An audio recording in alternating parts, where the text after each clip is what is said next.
Yes, people, welcome back to the SPTC podcast. I, as always, am your host, Jay McIntosh, joined by everyone, actually, very nicely. Si, how are you doing, first of all? I'm very well, thank you, Jay. How are you? I am perfect, thank you. Danny, you join us. How are you doing? Living the dream, bud. Living the dream. And Mr. Luke Rushbrook, who Danny thought was in a Chelsea dressing gown. How are you doing? All good, mate. All good. Beautiful stuff. We were talking just before recording about the Conference League. We'll come back to that. We'll put a pin in it and come back to it.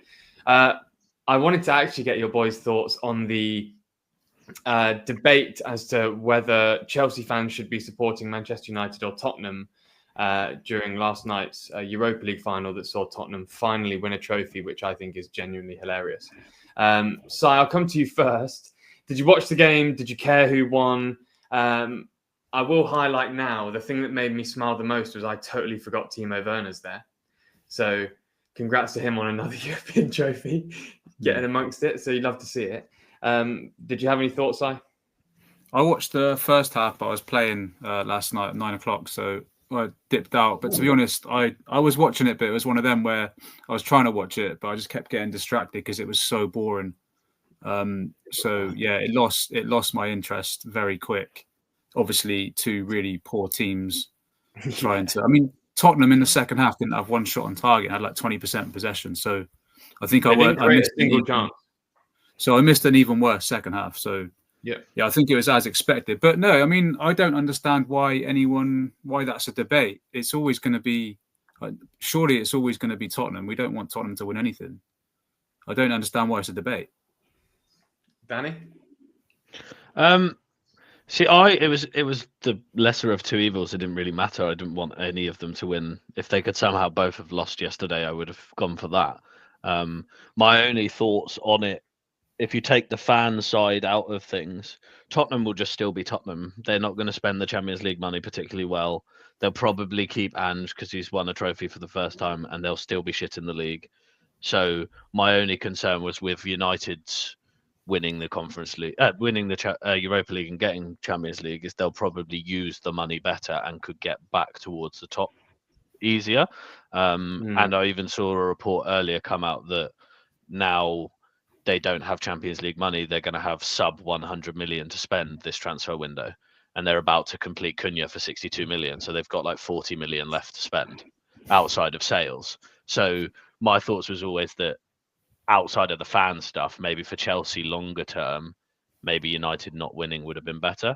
But I hated seeing Tottenham lift it as well. So that was my only thoughts. I just didn't care. Luke, I saw you nodding when Si was saying you can't support Tottenham. Knowing you as I do, that's very much in your wheelhouse. Yeah, absolutely not. I fucking hate Spurs. I don't want them to win anything. I don't want them to win a game, let alone a trophy. To caveat what I said, I wasn't rooting for Tottenham. It was just, if Man United win, it's funny because Tottenham are shit and they haven't won a trophy again. And if Tottenham won, it's like, well, Man United are still going to be shit because they can't spend any money. One thing that made me laugh off the back of what you said about Werner, Jay, is I actually genuinely did not realise Mason Mount was on the pitch for a long period of that game. I didn't look at the teams. I got in at 8 o'clock, turned it on, and I actually genuinely didn't realise he was on the pitch. I can't believe how far he's fallen with this transfer. It's actually mental. Did you see Amarin basically called him shit as well? Yeah, he is. He's someone said, well, don't you feel like Garnacho should have, like, dropping him Garnacho for Mount was a bad decision? He said, well, yeah, it does look like that now, but we can't really change that. So basically it was like, you shit. The funniest thing was that they earned like £5 million for being in the Europa League final, and they got to pay $3.5 million of that to us or something. Oh, really? For the Mount deal? Yeah. That's nuts. Fair enough. Yeah, well, like you say, I don't really care. I genuinely think it's funnier that United lost than Tottenham losing, to be honest with you. I think that is actually genuinely funnier. I don't think it really changes my attitude around Tottenham at all, but it is hilarious that Manchester United is so terrible. So wonderful stuff. Si, should we talk a little bit about transfers, rumours, get some thoughts? Let's start with strikers. Hugo Ekitike, Benjamin Sesko, João Pedro. Luke, I'm going to come to you first. We'll talk about João Pedro. I'm not sure how I feel about this. How do you feel about this? Yeah, I'm not convinced. I think he's a decent player. I don't think he's a 9 really. I think he's more of a 10 or a false 9. Bit like a Firmino, like a 9.5, that sort of thing. And I just don't think his data or his goal involvements are really the level of what we need to be looking at. I think I looked just before recording. We've got his 40 goal involvements in the 2 seasons at Brighton, which on the face of it, not too bad. But 18 of the 30 goals have been penalties. He's not going to take them at Chelsea. So then you're taking it down to 22 goal involvements in just under 80 games. It's just not good enough for the level that we require.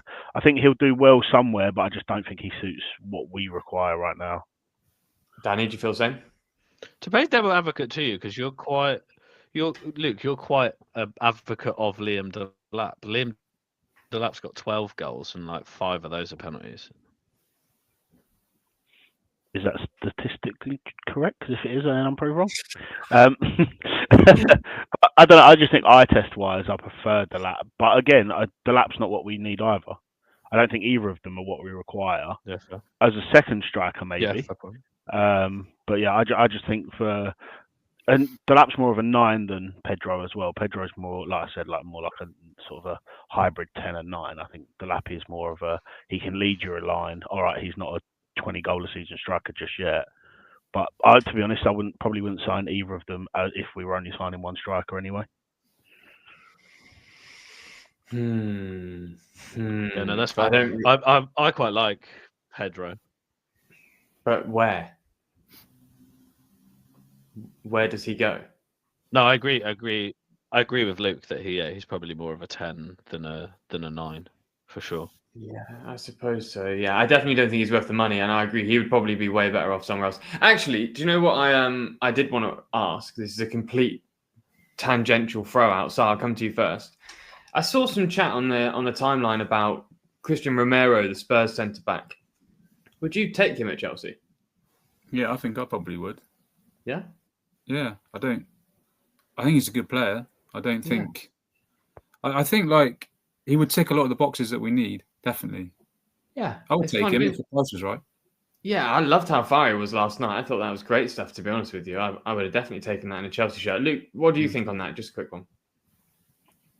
I think he's a good player. I think he's more suited to sort of La Liga, Serie A, somewhere like that than he is the Premier League. I think he gets caught out a little bit, but I do think he's a good player, and I think he's one that always shows up in the big moments. It's sort of the lesser games where he generally gets caught out. And like you said, he was outstanding last night, as much of a arse he was. But yeah, he had Maguire absolutely crying, bless him. Yeah. Danny, any thoughts? I think he's really good. I rate him very highly. I think he does get caught out a little bit, but I think that's because they play on the halfway line, not more than how he is actually as a footballer. Because he didn't get caught out much at all in that game yesterday, because after they went 1-0 up, they were quite deep and played quite solid. So he has the right amount of aggression as well. Like every so often, he'll get sent off because he'll fly into a tackle. But like we had the same with Rudiger and we all loved him. So yeah, agreed. Going back to Pedro, and actually I think this leads on quite nicely to talking about another link side. Hugo Ekitike is a name that's linked. I suppose it's because he's available. It's his typical Frankfurt. They're going to cash in at the right point in the market. He's at his apex now, so he looks like he could be on the move somewhere, or at least if a club came in for him, there would be discussions. 22 years old. He's got 15 goals, 8 assists in the Bundesliga this season in 2,500 minutes, actually, which is remarkably impressive. It's almost a goal and assist every game, basically. And 7 goals and assists in 800 minutes in the Europa League. He's been outstanding. He's previously at PSG, sort of came through over there and sort of got his chance in the Bundesliga. And he's been getting attention from a lot of places. But again, I feel a little bit as though the profile is not quite what Chelsea need. And as much as I love the Bundesliga, I think it's sometimes a challenge to transition into the Premier League super effectively. Don't get me wrong, players do it. But it's not always easy. Have you anything else to add on that side? He's so close to ticking all the boxes, isn't he? He's got a lot, and a lot of people rightly compare him to Isak. I think he's got a lot of those similarities in terms, at least stylistically. But yeah, the whole profile thing. I think if he was good in the air, if he was better in the air, then I don't think I'd hesitate.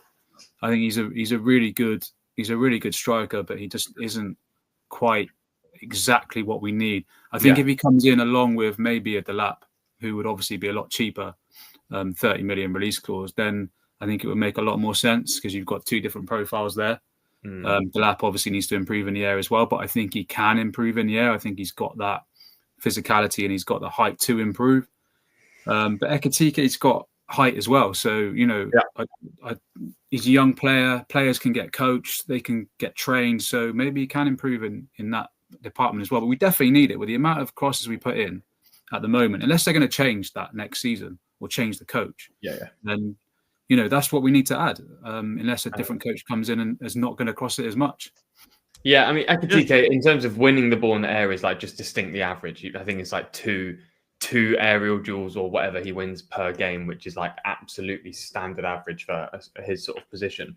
The one thing I think with Hugo Ekitike that could cause him problems for Chelsea fans, the element that we seem to always miss when it comes to strikers, apart from the odd few, is that clinical, just clean, gets the ball in the back of the net every time, or as often as possible. With Ekitike, he's had an expected goals of basically 22 in the league this season. He's got 15. So he's actually below his expected goals by 7. And that suggests his finishing isn't always the best, despite generating really good opportunities. And I think part of the discussion we're having is we need someone who, even if they don't score 25 plus goals a season, when they get the chance, can take it with conviction, Mateta or whatever, that kind of thing. Might get 15 to 18 goals, but will take their opportunities. And Ekitike might not guarantee that just yet. But equally, he can be coached, he can develop. He's only 22. And as you say, Si, he's just shy of being 6'3" as well. So it's not exactly short, but he doesn't have the sort of bully profile that maybe some of us would like to see, that is given maybe by Delap or Osimhen or Sesko, someone in that sort of mould, I suppose. Danny, any thoughts? Yeah, I think the biggest difference and I agree with you, he's not clinical yet, but the biggest difference I see between him and a Jackson is his ball striking and technique is right up there with elite strikers. He just doesn't always find the corners, which can be coached. It's a little bit similar to Sesko as well. Sesko is very, very good, if not elite, ball striking. They both do, but they don't quite place their shots well. But that can come with age and more training. Whereas sometimes you look at Jackson having a shot with his strong foot, and it looks like me taking a shot with my weak foot. So that's where my issue comes with Jackson. I feel like Ekitike is just a more developed and higher talent version of Jackson with a bit more height. So for me, I would be buying more stocks of him than I would be of Jackson if he was in a Chelsea shirt. And some of his finishes are so cool, calm, rounds the keeper, stuff you don't see Jackson do. But then he does miss big chances as well. So I just think as he refines the way he plays, he will turn into an elite striker. I think he is like baby Isak, if you want to call it. Like, give it another couple of years and you're probably talking one of the best strikers up there in the world, in my opinion. He's certainly got the potential to do that for sure. Yeah, 100%. I think if I was talking to someone around January time, I can't remember who it was now, but they were saying that they wouldn't have been surprised if Chelsea had pushed for him in January if Frankfurt hadn't sold Marmoush. So I think it's somebody that we've been tracking for a very long time. So I think it's somebody who's high up there. But I believe Liverpool are also very big on him as well. So we're going to have some competition. Oh yeah, man. He will definitely have some suitors, that's for sure. I'll be really honest. I know we've spoken about him a few times, but I'm still a bit on Sesko. I'm still a bit. I'm not sure I like that fully kind of feeling. 100%. Yeah, 100%. I feel like Sesko's the one that probably has the highest ceiling of being the most complete striker out there, but also could have the highest potential of being the biggest flop. Yeah, the one thing I do like about Sesko is he often overperforms his XG, which tells you he's immense at finishing. I like that. Leipzig have been stinking compared to where they should be or are aiming to be domestically. I think they've He could actually easily be like, and he could be like Ibrahimovic levels in complete forward. Maybe not to that level, but that type of player. Yeah. Or he could be a Sebastian Haller and be nothing. So it's so harsh on Seb Haller taking a shot. Yeah, but sorry, you know what I mean though. Like he that's the two kind of. He could be a bang average striker in Sebastian Haller, or he could be top level in the future. Like if he develops to the way he was, he could be like a Haaland with technique and build up play. Yeah, like he could get to that level. Yeah, for sure. And but also could not. I just love Eastern European players playing for Chelsea. It's just sick. So I would kind of get on board with it just for that. Luke, would you still choose Delap over Sesko? I'm not sure. I think it all depends on context. I still think with any of Delap, especially Delap or Sesko, and maybe Ekitike as well, I still think we need that more senior striker. I think I've said it for a little while now. I still feel like Jackson's going to go this summer, so I feel like 2 strikers are needed. Do you really think he's going to go? I really have a feeling. I don't know why. Where? I mean, there'll be a lot of suitors. I just think he's not made for what we require right now. I think in a more settled environment with a more settled team, I think he'd flourish. How much would you take for him? I think anywhere. What did we pay? 35 million for him. So 45 up, 40, 45 upwards. I think would be a fair price. Maybe a little bit more. I think he's got so much potential. I just feel like it's going to take him longer to grow into it the longer he stays with us. I feel like we're too inconsistent and his minutes will become inconsistent. He needs to be playing, but in a settled environment, personally. So, yeah, I think he's going to go. To answer your original question, I probably lean towards Sesko over Delap, but probably Ekitike over them both. And, yeah, I think that's fair. So, do you think Jackson will go? I mean, I guess you would be talking in a more professional capacity on what you hear, and I guess you've not heard too much, but do you think there's a possibility that happens? I haven't heard that there is yet, but there's a lot going on with Jackson right now. He's not loving life at Chelsea. Definitely not. He's been affected by the fan pressure, the pressure of being the main man at Chelsea, where and he's also looking ahead to the summer, and he knows that Chelsea are going to sign another striker. So in terms of his thinking, like, I'm not saying that he's unhappy and wants to leave, but there's definitely a lot of elements that could push him out the door this summer if a team comes in that he's interested in. And I think, the biggest issue for him at the moment is he's just not appreciated the fan pressure and just being the main guy at Chelsea, which is, as everyone knows, a really hard position to play. Maybe he would be a useful counterweight in a swap deal for Ekitike. I would get on board with that quite quickly. I think Jackson would have a wonderful time in the Bundesliga too. So I could get on board with that. This kind of actually lends itself to what Luke's recent article is about, which we'll talk about, I suppose, now before we talk about goalkeepers and then the Forest game. Luke, you've put a piece out it's live now, right? Yeah, it's live, yeah. In which you asked us a number of questions, one of them including, is it surprise exit? Yeah, surprise departure, I think I worded it, but yeah, along those lines. Surprise departure. And was Jackson your answer? Jackson was my answer, yeah. Danny, who did you put? I'm just checking. I'm sure you put Malo Gusto. Yeah. Gusto, yeah. Ooh. Yeah, Gusto. Just because I don't think he really suits the inverting style that we play. And when Reece is fit, he doesn't play. Yeah. So I could see that. And he's someone we paid, 25, 30 million for him. You could probably make profit on him as well. Just got that. Or maybe less than that. You've got Josh Achimpong, who could easily take the backup minutes. So if you think from a squad composition perspective and also the way he fits what we're trying to do, I could certainly see that being someone, if someone came in for him, that we could move on. Oh, it just stinks of like AC Milan trying to buy him or something like that. He absolutely stinks of it. For like 15 million, and it'll be a joke of a bid or something like that. Yeah, 100%. He'll go back up to Kyle Walker for 6 months before Kyle Walker jacks it into. But just to go back 1 second, I think we're all in agreement that we'd all ship Jackson for like 45 million, sign Delap to replace him, and then get Osimhen as the main striker. So then you have Osimhen and Delap. Yeah. That's if you're playing Football Manager, that's what you do. You go, right, Jackson, you can leave. You buy Delap as the backup, and you sign Osman. Delap or Sesko, I'd say, fit that mould. But yeah, I'm just thinking more Delap because of the price. Yeah. If you buy I see Osman it. and Sesko, you're probably talking 130, 140 million. But You could Sesko probably get both goes for the 90. same price as Jackson, doesn't he? Roughly. No, probably- I think they'll want more. They can't. They've not qualified for any European football. They're in a very I vulnerable- don't last think year they were Sesko asking goes for like much 80 more than million. 50. Yeah, but he's got They're 10 asking goals that, in the yeah. league this season or something. Yeah. Like they've been really poor. Yeah, but you know what? Leipzig never sell cheap. Yeah, true. It's true. Mm. I think that's the issue with Sesko. I think the issue that Sesko could have if he tries to leave is he signed that new deal with no release clause, so he's at the mercy of what Leipzig set his price to be, which might be why he doesn't get the move or he gets a move late because Harry Kaned himself.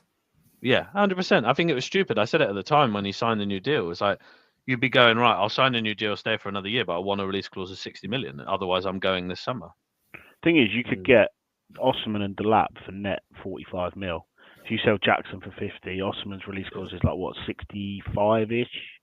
65 million euros, I think it is as well. I thought that was even better then. Like you could get Delap and Osman for under 100 million and get sell Jackson for 45, 50. I think Osman and Gyökeres are both about 60, 65 million euro release clause or something like that. Mad. Would you? Yeah, do you know what? We don't really talk about Gyökeres. I just assume he's not going to come, and he started too many arguments on this podcast. Yeah, I think he'll just go. I think if Amorim gets his way, he'll be the striker that they sign. But now they don't have Champions League. I'm not sure he'll go there. And I'm pretty sure it keeps coming out that Berto wants him at Arsenal. So yeah, of course. Yeah, it makes so much sense. Si, would you take Ollie Watkins? I mean, I would, but again, it would have to be as part of two strikers coming in. I wouldn't want him to be the main guy, but I would take him. I like him, but again, he's not got that presence in the air, which is always going to be my main thing that I look for in what strikers we're looking at, which is why I always go to Osman first. Yeah, I think we said it a million times, but by signing Osman, you make your Neto purchase better. You probably get 10 assists from Neto's crosses and 10 goals from Osman. So if I'm in the boardroom pitching the idea of Osman, I'm going, well, you spent 60 million on statistically the best crosser of the ball in the Premier League this year, and you've got probably the best aerial threat in the whole world. If you sign him, you make your other purchase look better, and we score 10 goals just from that avenue. It has that Azpilicueta, Diego Morata, heading consistent assists and goals just all the time. Do you want to talk about goalkeepers? So, Si, you put something out on the site. Was it today? Yesterday about goalkeepers. Yeah. 4 goalkeepers. Can you just tell us who those are quickly? I do have them written down if you don't have them. Read them out, Jay, because I can't remember. We've got Zion Suzuki of Parma, Lucas Chevalier of Lille, Joan Garcia of Espanyol, I think, and Mike Magnon from AC Milan. Anyone want to take their pick and talk about one of them, or do you want me to talk about any of them? Because I think they're all quite interesting goalkeepers. Jay, you dropped the Japanese keeper's name ages ago. You tell us. Yeah, man. That's because I know ball, weirdly. People on this podcast don't believe me because I put Victor Moses as a right back, but it's fine. Joe, I was actually going to name this podcast after the group chat, and then I read the group chat name and I realised I can't do that. So we'll keep things moving. With Zion Suzuki and Joan Garcia, if we take those two together, Garcia is slightly older. Both teams are sort of similar domestically, just outside of the relegation zones, and it's one of those ones where the keepers are kind of standing out for their teams. They've not found it particularly easy. Equally, both goalkeepers are very, very similar in the way they do things. Both of them are basically the best in Europe when it comes to high claims. So when the ball's in the air in the box, it's always in their hands. It's almost frightening. Garcia is actually slightly better at it than Suzuki, but marginally. They all kind of get peppered with goals, I'll be really honest. Garcia is much more comfortable with the ball. He almost has a double. He's sort of double in his long-range pass accuracy, actually more than double. And in terms of how much time he plays as a sweeper, he steps out a little bit more than Suzuki does. Both are fascinating goalkeepers. I love the idea of a Japanese player playing for Chelsea, so that's kind of sick too. But I also think Mike Maignan is much more experienced. Everyone knows about him. I don't think he's had a particularly good season. When you look at him, say, compared to Chevalier, who I think Chevalier's conceded 36 goals, but his post-shot expected goals is something like 42. So he's actually saving more chances than he's meant to, essentially. He's overperforming, whereas Magnon's underperformed, but AC Milan, on the whole, have done so this season. They have been shocking to watch, despite beating Inter in essentially the Italian League Cup final. So all of these keepers to me are fairly interesting. Garcia Suzuki fit the age profile of the sub 25. I think is Chevalier 24? Is he 20? He's 23, so he fits in too. And Magnon's obviously the experienced one. If I had to pick one of the four to go straight in, I would probably pick Mike Maignan, but that's just because I like the idea of experience. Any thoughts, anyone? My concern around Suzuki is his age. I think. Correct me if I'm wrong, Jay. He's 21, right? So he's 22. He's 22. Okay, so he's just a little bit older than Penders, who, from what everything's being said, he's the Courtois type goalkeeper. We're going to loan him out for a couple of years, and then he's supposedly the long-term number one. I like the idea for a couple of years, just for a bit of stability, having an older head. So somebody like a Maignan or a Martinez, somebody on the market who's late 20s, early 30s that can do a job for a year or two, and then maybe sort of play the Petr Cech role for a year, where he sat on the bench for a year, played the cup games, and let Courtois take over in the league. I like that idea in a sort of a fantasy world. So I think personally, I'd go for Maignan out of them four. Mr. Danny Windsor? Couldn't agree more. I think it's if Mike Magnon's available at a cut price, because he's got not that long on his contract, he can come in. Yeah, from what you're saying, I get he's not had a fantastic season, but I can't imagine Maignan coming in and making a load of blunders. He'll just come in, be solid, good experience. He'll probably save more goals than he's going to make blunders and let in. Defo. Give some solidity, plays for 2, 3, maybe even 4 years as our number one while Penders builds up. You could go and do a 2-year loan at Strasbourg with Penders and just go and get him playing 40 games in 35 games in the league, plus obviously if PSG win the cup, some Conference League games as well, get him the experience. In 2 years' time you bring him back, and then they can fight for number one / Maignan slightly like being phased out. I think it's perfect. Correct me if I'm wrong, AC Milan won't be paying silly money for Maignan on wages, so I can't imagine it would be too stupidly high in wages either. I actually have a thing where I can try and find his wages, to be fair. I'll have a look in a second. But yeah, Si, do you agree with the three of us? You singing from the same hymn sheet? Yeah, I do. I absolutely agree. I'm really intrigued by Martinez, though. I think he definitely wouldn't be my first choice, but I love Martinez. I always have done. I know he's not had the best season this season, and there's question marks about his ball playing out from the back. But I just love him. I think his character is what we don't have enough of, and he's just a winner. He's a born winner, and you've seen that with his country. You've seen it with Villa, and yeah, to add a player like that would be amazing, but there's just too many question marks there, I think. Yeah, I mean that kind of feels a little bit like we were saying about Romero when we shot off on tangents earlier. Like, kind of just wins stuff, even if he's at Spurs, bloody won stuff. Obviously, wins stuff for Argentina too. Last thing on strikers, just jumping back, I'm still super interested by Emmanuel Omega. The guy at Strasbourg. He's a really. Do we own him? Yeah. No? Yeah. Strasbourg do. Yeah. Yeah, like he's really interesting football player. Like he's 6'5". He's 22. He had expected goals of 17 this season, and Strasbourg have done really well. And he got 14 goals and 3 assists. He's actually not very good in the air, but he is a really, really good football player. And I think Chelsea should maybe keep some tabs on him, because I think he could be similar to sort of backup profile we need. And if Chelsea were to bring in a more established striker, a la Osimhen, then Omega's definitely someone I could see coming through and wouldn't, break the bank in terms of finances. And he's only on about 12 grand a week or something. So he says flippantly like that's a low amount of money. He says,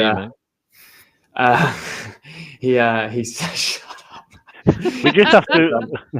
We just have to control his future. We don't need to bring him to Chelsea yet. Just leave him at Strasbourg for another year or two. Very good. See how he develops. I just think you have the same as Jackson. If you sign him, that's the thing. Like you won't see much improvement. Exactly. We just have control of anyone at Strasbourg that we like and we rate. Just keep control of their future. Somebody like signing Valentin Barco is a great example. Chelsea have wanted him for a while. Brighton snuck in and got the deal done. Strasbourg have managed to buy him from Brighton. Now we've got control over his future. He's a Just baller. keep him there, let him develop, and then if we feel like he's ready, you get to buy these players on a decent price deal because you're buying them from yourselves. Yeah, I think that's probably the only reason they may sign. Is it Omega? Is that how you say it? Mm-hmm. Yeah, is because obviously every inter-club transfer is very strict on fair market value. So you could buy him for very cheap now, but in my opinion, I would leave him where he is. And if you have to pay another 10, 15 million in a couple of years' time, who cares? Mainly also because of the fact that we've only got 3 spots loaning them to them. And also, if we fuck up the next 2 games, we could both be in the Conference League and then we can't do anything. So I do have 3 players that I think we need to discuss on a podcast at some point. I guess it's up to you, Si, I suppose. Do you want to give more time now to the Chelsea Forest game? Or I've been thinking essentially what on earth Chelsea are going to do with Mudryk and Nkunku and João Felix. So do you want to stumble down that path, or would you like to talk about the Forest game? I've got a feeling that's going to be a long conversation, that one, isn't it? So I feel like it's a very, very easy answer, but it will take a long time to debate. I think the answer is you sell Felix, you sell Nkunku, and then if Mudryk is cleared, you loan him out because there is a profile and a player in there.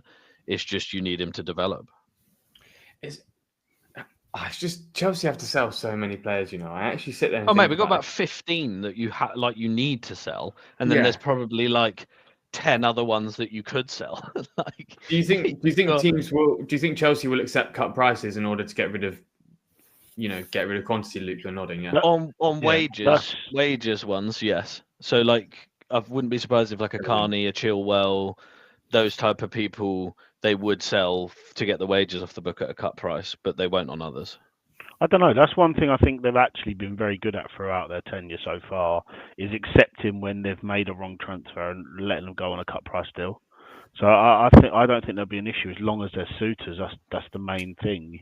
You can't sell somebody to no one. You've got to have suitors for some of these players, and I don't understand why some clubs would buy a few of them.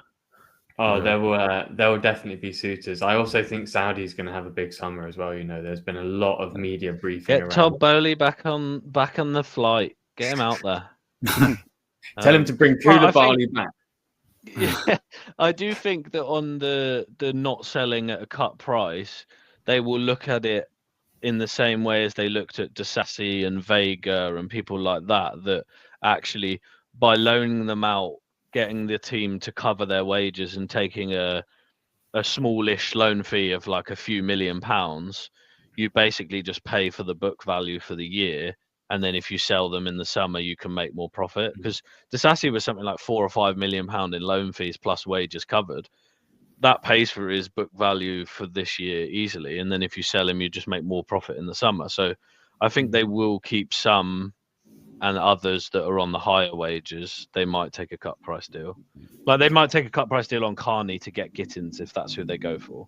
Then they will pretty much release Chilwell to just go if they can, because he's on 250 grand a week.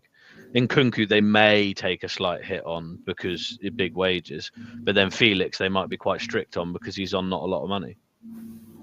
Yeah, I think the club just really should try and take advantage of cash plus player swaps. It just makes so much sense to at least try. Well, that's what they try to do every year. Yeah. But at least this year, I think with someone like Nkunku, you can actually do that to quite a significant extent. Yeah, potentially. Depends on where you're shopping, but yeah. Yeah, agreed. And obviously, it's there's more on those things, but I think that's fair. But Luke, Felix would be one I think that you could easily do it with, because a lot of clubs would still take him. Like, put it this way, I don't think we'll go for him in the end, but like Morgan Rogers, if they decide that's the one they go for, Emery absolutely loves Felix. So you could go and use Felix plus cash to get a Morgan Rogers. Yeah. Oh, Felix. But you might struggle. You might struggle because of the wages, and if he wants to play for them, could you do Nkunku plus money for Sesko, or like pretty much a straight swap? Surely. Straight swap. Yeah, but I'm saying in that example, they don't have Champions League. 27-year-old Nkunku, or whatever he is now, does he want to play non-Champions League and not earn as much money? That's a hard swap to do. Or if you go Frankfurt, they're not going to take Nkunku for Ekitike because you can't. They won't pay the wages or pay the equivalent money. They're not shipping out the equivalent of 40-50 million while selling a player for 80 million. The idea is to sell it and buy another youngster. So I love Ben Chilwell. You know, I'm really happy that he won the FA Cup. What a guy! Honestly, what a guy. His career is going to look mental. He's won silverware with Palace, Leicester and Chelsea. That's class. He deserves all of his flowers. He should get more love on this podcast. He overachieves his expected trophies, doesn't he? Bro, he's a legend. You have to respect it. And he wears sleeveless Burberry jackets, which are just crazy. And I also respect that as well. So shout out Ben Chilwell. You get your flowers. The mark of a top footballer. The mark of a top footballer, indeed. I think Beckham did it, so fair play. The last thing before we talk about the Chelsea Forest game, Luke, I just wanted to come to you because you do sort of loan watches, right? And Bashir Humphrey's move to Burnley is now permanent. Not that we need a full analysis on him and his time there. I think actually everyone who's kind of in the football sphere of media consumption sees Burnley defending videos all the time, and their record speaks for itself. But for him as an individual, do you see this as a good move? Because Burnley in the Premier League is not great, but he's going to be playing regularly, so I suppose it's ideal for him. Yeah, I think so. I think he struggled to get in their team initially at the start of the season, but Scott Parker played him at left back from sort of November onwards, and he flourished so much. He turned into, by the end of the season, he was a real bombing fullback. So I'm interested to see how he develops in that side. I think they'll be a bit more defensively astute under Parker than they were under Company. Yeah, for sure. Company was on the sort of philosophy of we're still going to do it my way, a bit like what Russell Martin tried this year with Southampton. Whereas I think Parker will adapt a little bit to the scenario. But again, it's Burnley, and we've proved this year promoted teams really struggle to catch up with the other 17 sides in the league. So I'd like to see him do well and carry on, but I think it will be difficult for him at Burnley. But fair play and good luck to him. He's done really well for himself. Yeah, positive side for us as well, as we've already, with the Mount money and Bashir Humphrey's sale, we've already net like 15 million pure profit this summer as well. Yeah, which is that's without a Champions League windfall potentially, Conference League and Club World Cup. You wait until Chelsea sell Amari Kellyman for 130 million to Al Hilal. Then we'll be rolling in the profit. He's an absolute baller. I love him. I think there was general agreement, I'm not going to throw names out, between some on the podcast just before recording about thinking that the Conference League game, which we will probably review next week, will be easier than the Forest game this Sunday. So let's start with Forest side. How are you feeling? Other way around. I think Forest will be easier than Real Betis. Sorry. That's what I meant. Yeah, my apologies. That's what I meant. Yeah. I thought that's what you meant. Yeah. Forest, I think they're in a really rough patch, and not just on the pitch, but off of it as well. You know, there's rumours that their managers, they've already decided to change managers in the summer, right before the final game of the season when they can still get into Europe. And, you know, they had that little bust up on the pitch as well in a couple of games ago, and things just don't seem right there. And I feel like it's a good time to play them in terms of that, and also their form on the pitch. They're not great. I think Luke picked up the other day about how they've been conceding a lot of goals recently. And this was meant to be their biggest strength, you know, going into the start of the season, and when they managed to get second and third, defensively they were really good. But right now, I'm quite confident that we can get goals against them, even though we aren't going to have a recognised striker playing, unless obviously Mark Hughes available and ready, which I don't think he will be. So I think they're there for the taking. I do, and I'm not. I haven't often been optimistic or too confident going into games like this, and we all expect, it's still Forest. We know that they can play and they can be a problem to break down, but I'm quite confident in going into this game. I really am, much more than Betis. I think that's going to be a much tougher game to play. Danny? Yeah, I think so. I was watching the West Ham Forest game last week, and if West Ham didn't play with like 8 defenders on the pitch and weren't shockingly bad, they could have won that game quite comfortably. They should have at least scored 2 or 3, and that's without thinking about Bowen's wonderful goal he scored, which was out of absolutely nowhere. I saw a lot of West Ham fans losing their head with Potter because he played with 9, I think it's like 9 defenders or defensive-minded players in there, left like Paqueta, Ferguson and all of that on the bench, so Kudus as well. So yeah, I think the thing that will come to our advantage is they have to win, so they'll have to come out and attack us. So they won't just sit back. My real concern is if we go 1 down. If we go down 1 down, we could be screwed. But if we get that first one, we could win 4-5-0. So it's the first goal is massive. So yeah, I think Cole Palmer penalty in the first 10 minutes would go down swimmingly. So when you look at what's interesting with Forest, when you look at expected points, right, which I know is just another metric for measuring things. When you look at an expected points Premier League table, Forest would be 1, 2, 3, 4, 5, 6, 7, 8, 9, 10, 11, 12, 13, 14th in the Premier League. Currently, they've got 16 more points than their expected points suggest they should have, which is like a cataclysmically large outlier in terms of how those things are done. Some teams are up or down, sometimes 8 to 10 points. To be 16 points better off than your expected points puts you is absolutely insane. They've been overperforming all season, and I think the narrative around them that we're sort of alluding to is they look tired, they look kind of done, and actually I think that clearly the swirling narratives following the owner storming on the pitch and shouting at the manager and then falling out has actually kind of had a real large impact. Just for clarity, Chelsea would be 1, 2, 3, 4, 5, 6th in the expected points table, 0.02 points off of Villa, so the exact same points as Villa. And that would be 16 points ahead of where Forest are, just for clarity. So Chelsea is still, even though it's not been ideal this season, are still 16, 17 points better off in an expected way than Forest are. So Forest are obviously massively outperforming. I do worry, though, for Forest, they're going to have a real cup final mentality and Chelsea need to match that. It's going to be tough, and I agree with Danny. If we concede early doors, we're going to struggle. Luke, what do you think? Yeah, I agree with what Danny said, and specifically about Forest having to come out at us because they've got to win. That's the only way they can get Champions League football, and even then they need results to go their way. So I think that benefits us rather than Forest just needing a point, because then they'll sit back and they can defend with 10 men behind the ball. It's not a problem. I think for us, an early goal would really just settle down the nerves and the crowd, but I think we were poor against Man United on Friday night, but the thing I liked was the passion after the goal. You can see that they all know how close they are to achieving the goal and they're footballers. They all want to play Champions League football. Lots of them have never played it before. So I really feel like they'll use this. I think they'll have more of a cup final mentality for Sunday than they will for Wednesday. I really do. I think if they win Sunday, then I'm not sure what the mentality is going to be like on Wednesday. I would take losing 5-0 against Betis to win on Sunday every day. Genuinely, secure me a win on Sunday. Send the under 8s. I don't care. Yeah, literally. I think Champions League is far more important for the long-term future of the club right now. I think this summer is so pivotal for the squad and for the club as a whole that Champions League football is a must.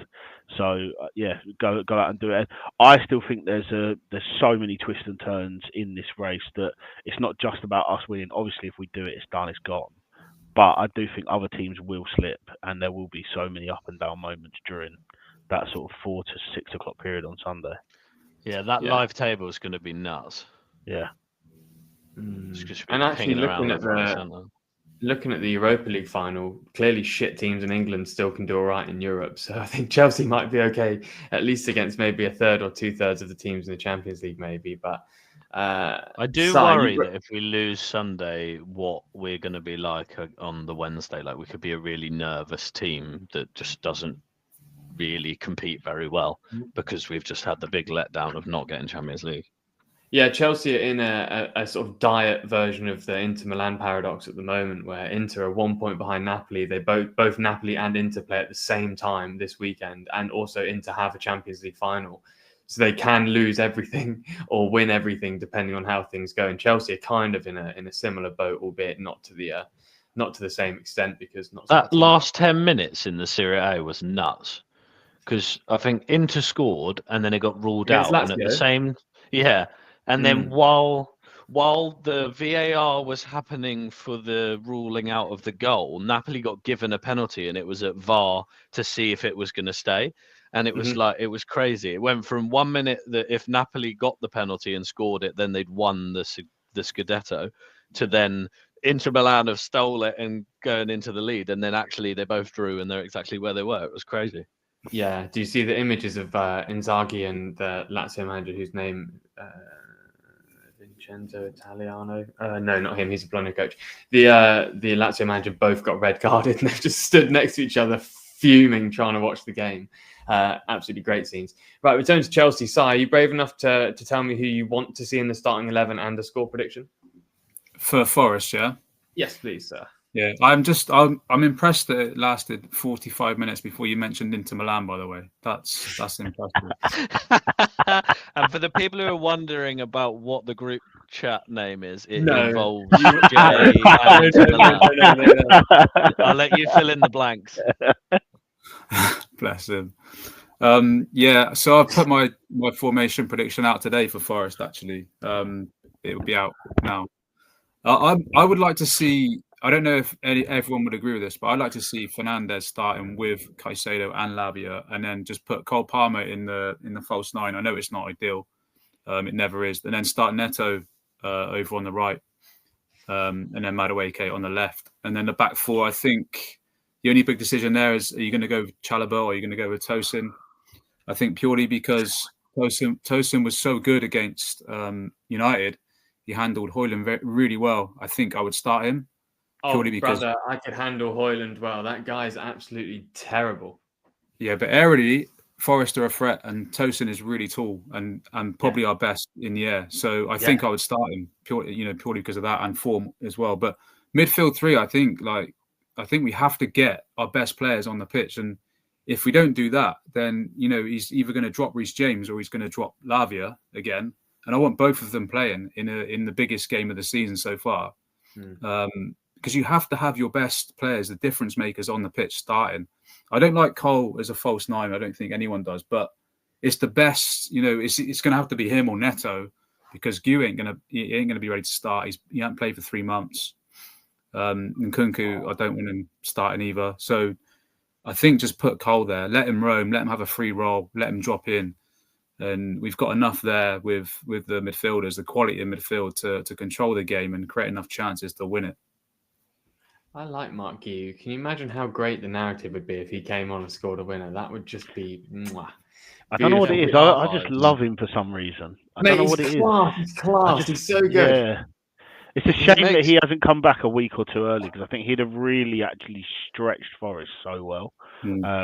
I think Si's bang on with everything he said. Apart from me, I would just personally have Neto in the middle and Palmer on the right. But I think Maresca is more likely to do what Si said. Danny? Yeah. Just on the Mark Guiu point as well, I've never known a human to look so different every time I see him. He looks like 9 different geezers. It's like he has his twin sometimes turn up. Like, I've never seen it. It's crazy. Do you remember that? I actually think. Wait, hold on, Danny. Do you remember that centre back, the Dutch centre back that we had? They're like tall the guy that was going to be the new Van Dijk and then never played. Yeah, do you remember him? What's his name? Chilabodji, that one. No. He's began with an M, I think. I know the one you mean. Mbiamba? Yeah, he went back to like Volendam in Holland, didn't he? He was the Yeah, definition of why tacticos on Twitter never ever should work in football, because it was like, oh my God, we've stole the next Van Dijk off Barcelona. And then I don't think he even really played much at the under 21 level at Chelsea. Like, he was bang average.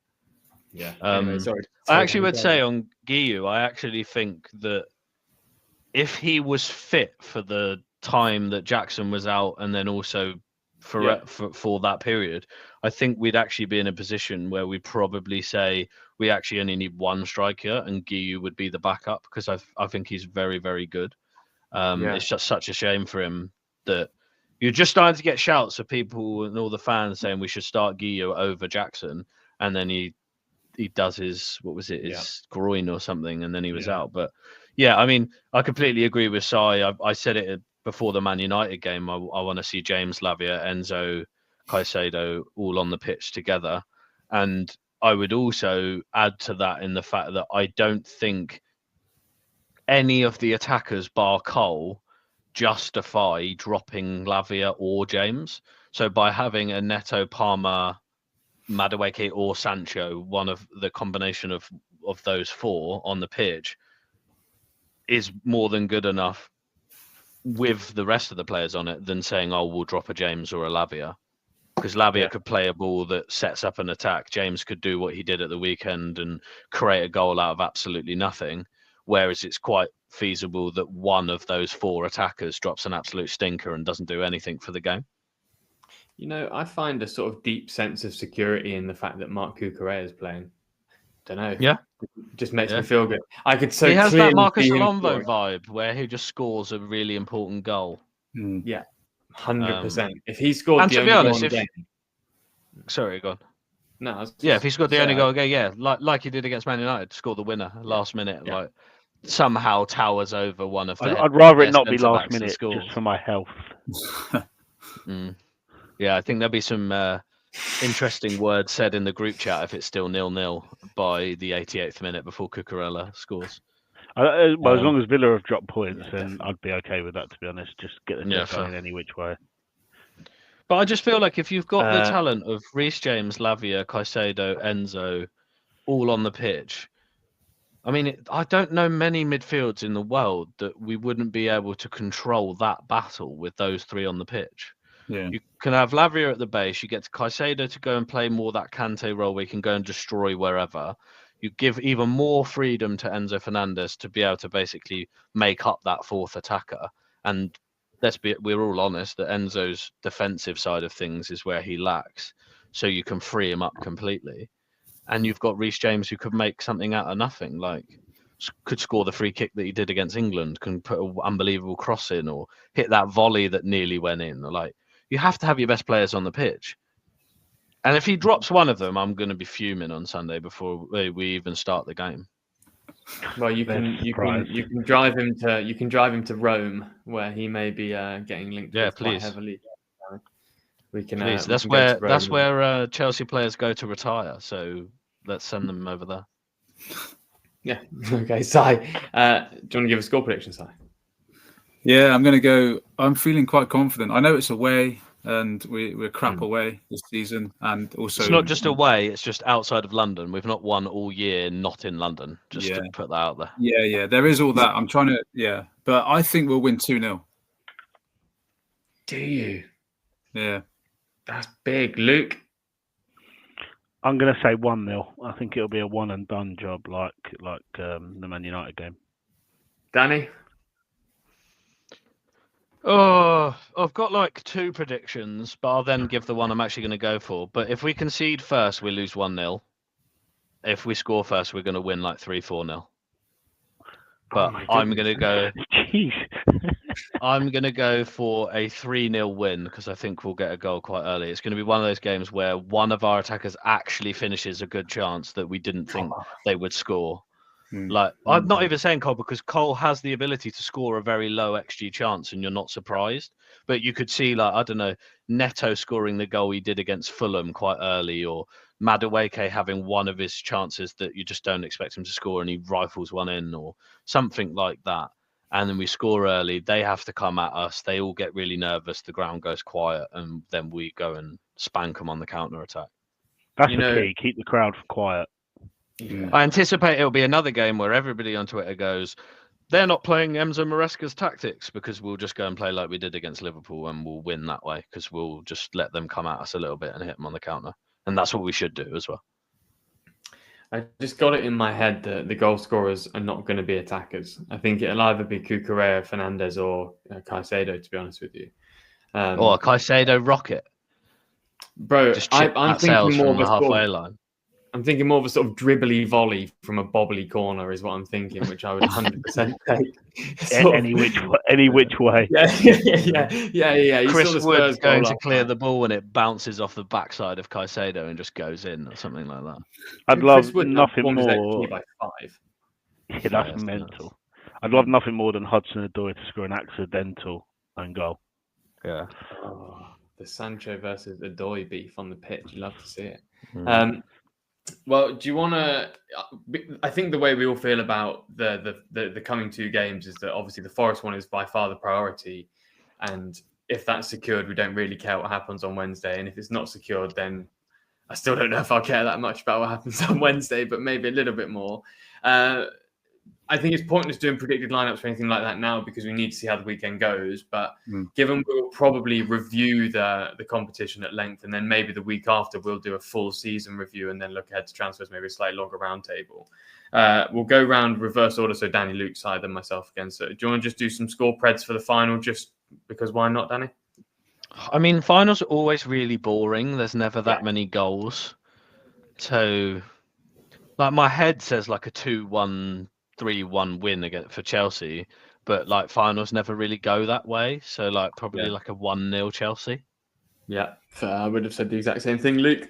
Yeah, that's what I was going for. Back to back 1-0 wins. United, Forest, and Betis. So yeah. Going back to Chelsea's roots of just stinking a 1-0 win and nobody cares because we've won. Yeah, 100%. Luke, you should have actually put money on that. That would have been good. Si, do you feel the same, or do you predict something different? I'm not as optimistic for this one. I'm going to say 1-1, and it's going to be annoying because it's going to go to penalties, and I think we'll lose on penalties. Or Anthony scoring the drawing goal late on and then scoring the winning penalty. And then because his penalty. I am really scared of this, just because we've got Sancho. And like, we've bought Sancho off Man United, that just every time we play a team, there's an ex-player that's now better than he was when he was at United. So like Anthony Elanga scoring the winner for Forest, and then Anthony's just to drum it up, and we've got the worst one of the lot. Actually, Elanga's probably the best one of the 3, to be fair. Probably. But let's not start the waffle. Should we wrap it there, because otherwise we'll keep going? It's already been an hour. So let's wrap there. Si, is there anything to plug on the site today or the next few days? Luke's article obviously just dropped, and I had loads more sourced articles out yesterday. Today it's all opinion articles, and also obviously for Sunday's game I won't be on the site again now, but I will be with the match report afterwards, and the live discussion thread will be going on the Substack app. Beautiful. Look at that. Well, Danny, Luke, Si, thanks so much for joining us. We'll be back next week. So we'll discuss the Forest game. We'll discuss the Conference League final. And then the week after, I think we'll do a bigger sort of look back at the season, discuss the highs and lows, and go through everything then. But guys, thank you so much for listening. Until next time. Bye-bye.